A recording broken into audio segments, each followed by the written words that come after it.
Most of us learn that the spiritual world is divided into two parts: good and evil, God and the devil, light and darkness. We're taught to pick a side in this battle. But what if this two-sided view is too simple? What if there's something more to the story that we've been missing all along? There's an ancient idea called ABRAXAS that challenges this simple division.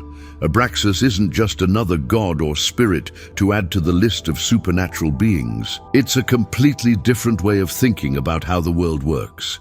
This concept dates back thousands of years, but remains largely unknown to most people today. In ancient teachings, found in hidden texts and secret traditions, ABRAXAS wasn't described as a god to worship or a devil to fear. Instead, it was seen as a power that contains both good and evil within itself. This isn't about finding a middle ground or a compromise between opposites. It's about understanding that at the deepest level of reality, what we call good and evil might actually be parts of the same whole. ABRAXAS represents the complete picture before it was split into opposite sides. Think of it this way. Before day and night were separated, there was just the entirety of time. Before hot and cold were divided, there was just energy. ABRAXAS stands for that original wholeness that exists before any division happens. Carl Jung, the famous psychologist who studied dreams and symbols, became fascinated with this ancient concept. He called ABRAXAS the god above both God and devil. Jung believed ABRAXAS represented the whole range of human experience, not just the parts we like or the parts we fear, but everything together in its complete form. Unlike the gods we usually hear about in mainstream religions, ABRAXAS doesn't judge us or demand that we follow rules. It doesn't save the good or punish the wicked. ABRAXAS simply exists as the basic pattern that makes everything else possible. It's not a character in the story, but the force that allows the story to be told at all. In old artwork and ancient carvings, ABRAXAS is shown as a strange figure with a rooster's head, a human body, and legs made of snakes. This unusual combination wasn't random, but filled with meaning. The rooster head stands for awakening and awareness, the ability to announce the dawn of new understanding. The human body represents thinking and acting in the world. The snake legs symbolize knowledge and transformation, a power to move between different states of being. This mix of different parts in one figure shows how ABRAXAS brings together things that seem opposite. The image itself is a lesson. What appears separate can be united in a single form. The strange appearance of ABRAXAS in ancient art was designed to challenge our normal categories and make us think differently about what's possible. Even the name ABRAXAS has special meaning in ancient number systems. The Greek letters that spell the name add up to 365, the number of days in a year. This suggests ABRAXAS contains the whole cycle of time and everything that happens within it. The complete circle of existence falls under its domain, not just one side or another. People in ancient times made small objects like amulets and gems with the image of ABRAXAS carved into them. These weren't just decorations or religious symbols in the usual sense. They were seen as tools to help the owner connect with a deeper understanding of reality. By carrying such an image, a person was reminding themselves of the unity behind apparent opposites. If ABRAXAS represents such an important idea about the nature of reality, why isn't it taught alongside other religious concepts? Why don't we learn about it in basic education about world religions? The answer is simple but troubling. The concept of ABRAXAS is too disruptive to systems of control. A power that goes beyond good and evil challenges the very foundation of most religious and political systems. These systems work best when people believe in clear divisions, when they know who's right and who's wrong, who to follow and who to fight against.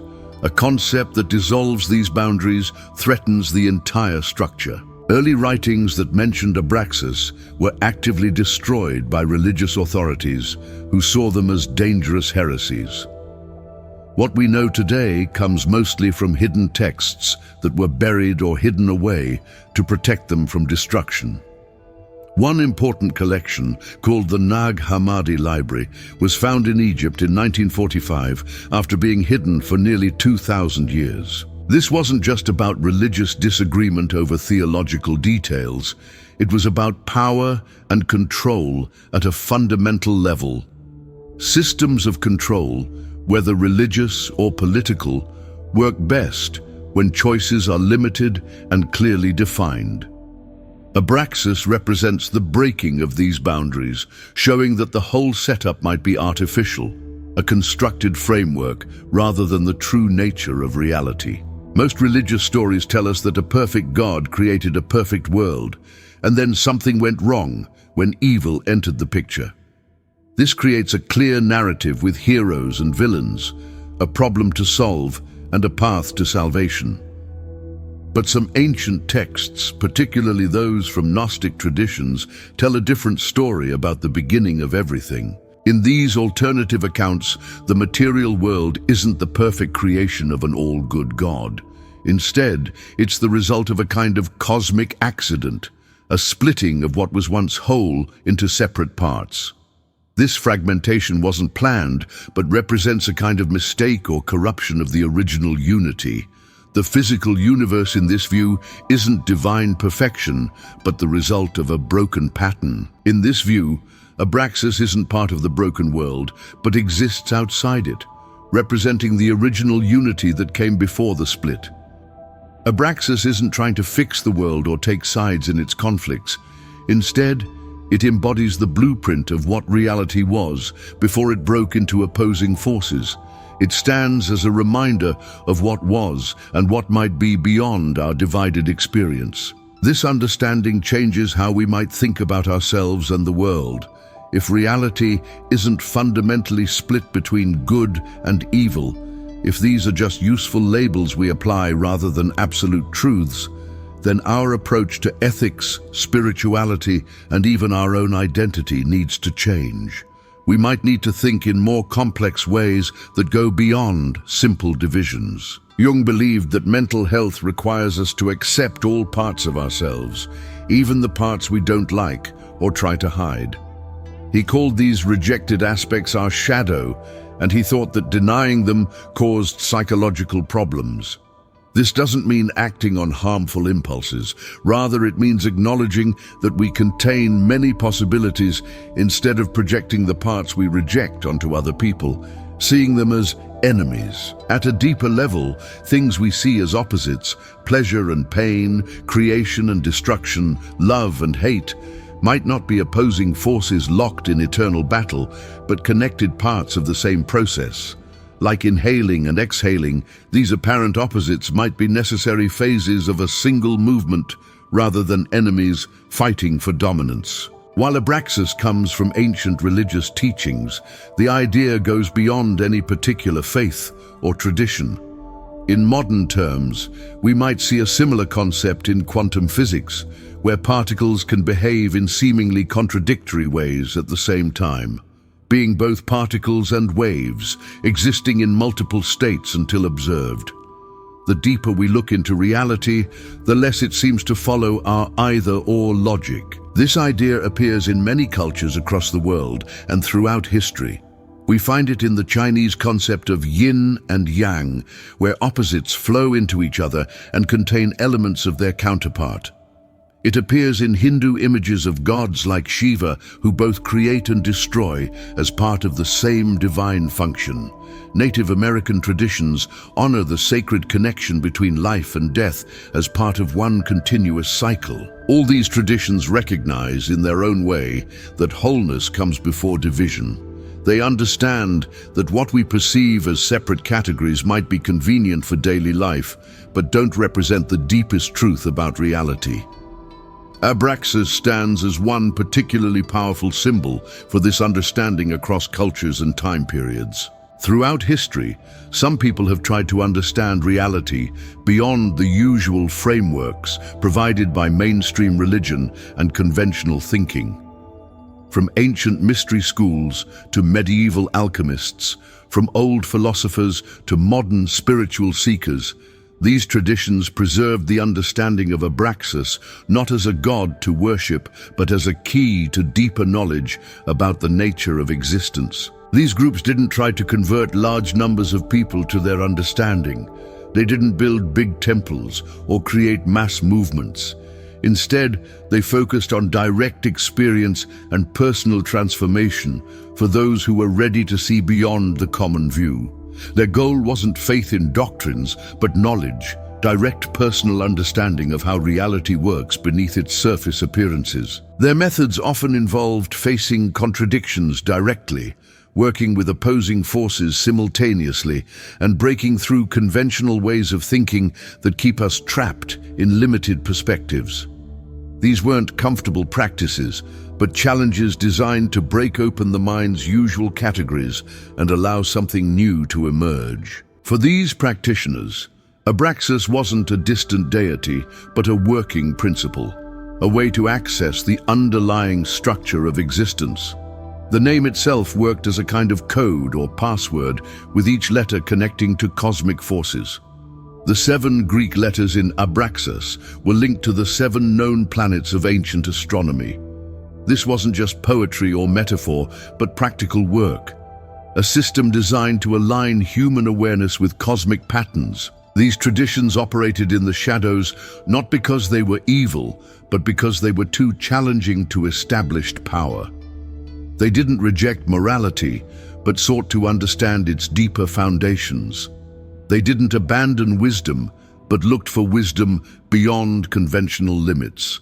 Their legacy continues today in various forms of esoteric study and practice around the world. Why should we care about an ancient concept like Abraxas today?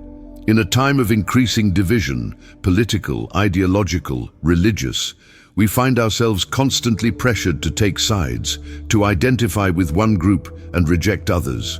This divisive thinking creates conflict at every level of society, from global politics to personal relationships, from media discourse to family conversations. The principle embodied by Abraxas offers a different perspective, not a compromise between extremes or a watered-down middle position, but a way of thinking that goes beyond the two-sided framework itself.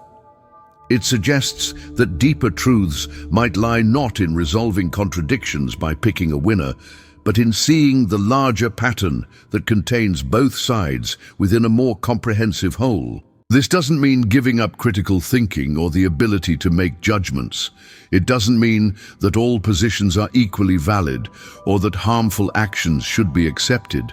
Instead, it means developing a more sophisticated understanding of complexity, one that can hold apparent contradictions without rushing to resolve them, that can see patterns that include seeming opposites, that can navigate reality as it actually is, rather than how our simplified models present it. Understanding Abraxas doesn't require joining a religion or secret society.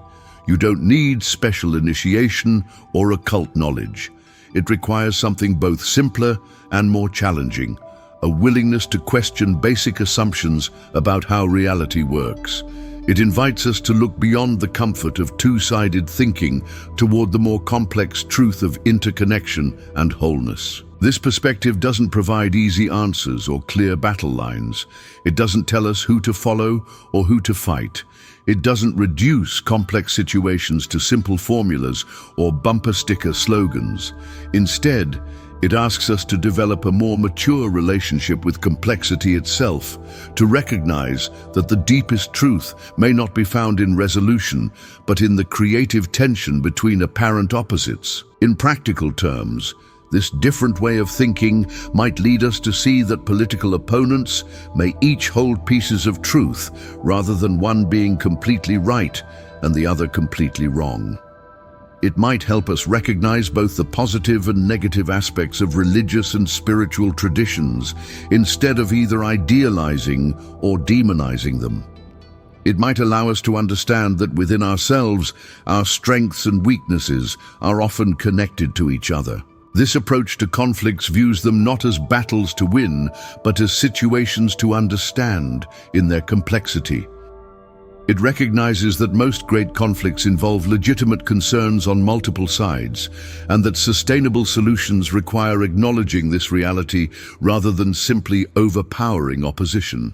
This isn't about being passive in the face of problems, but about engaging them with greater awareness of their true nature. This isn't about saying anything goes or accepting harmful behaviors in the name of transcending opposites.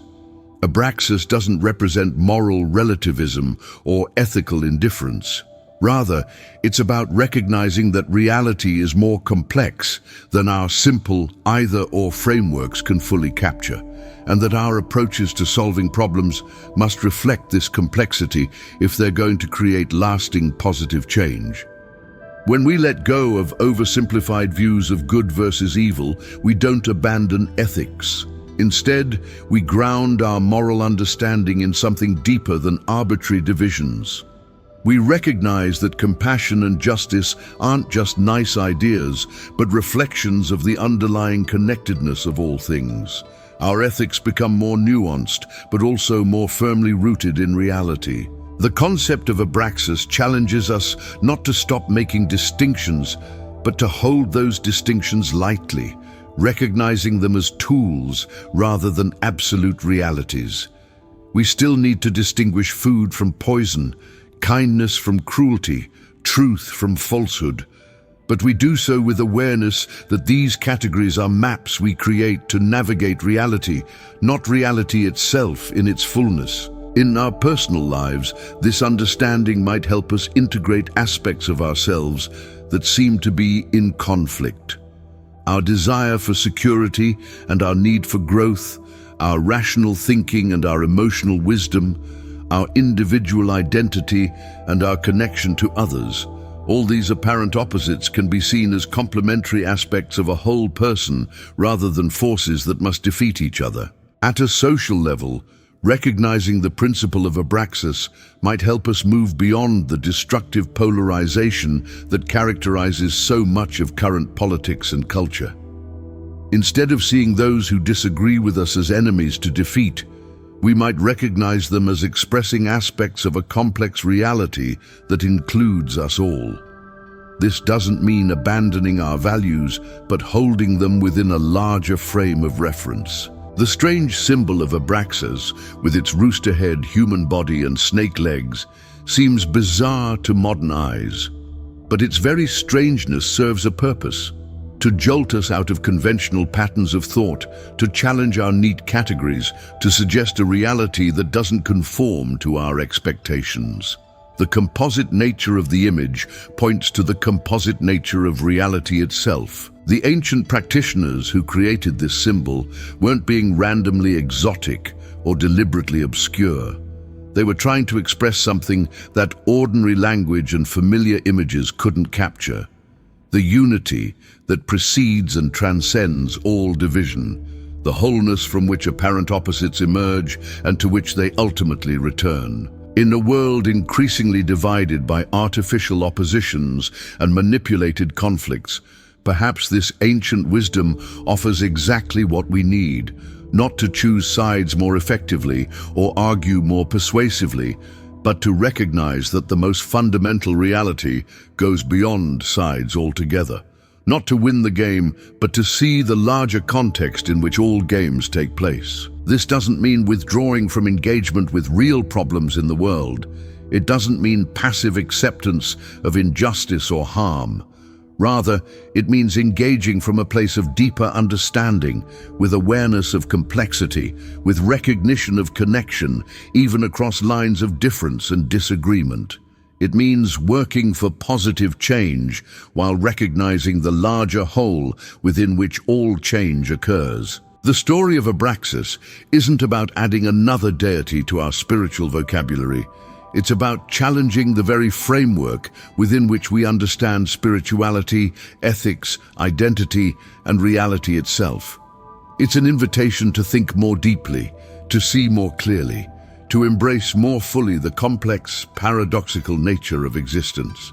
This ancient symbol speaks to something we deeply need in our current moment, the ability to transcend artificial divisions without losing our capacity for discernment, the power to see patterns that include apparent opposites, the wisdom to navigate complexity without oversimplifying, the courage to question fundamental assumptions about how reality works and who we are within it. Ultimately, ABRAXAS represents not just an obscure ancient concept, but a profound idea that still matters today.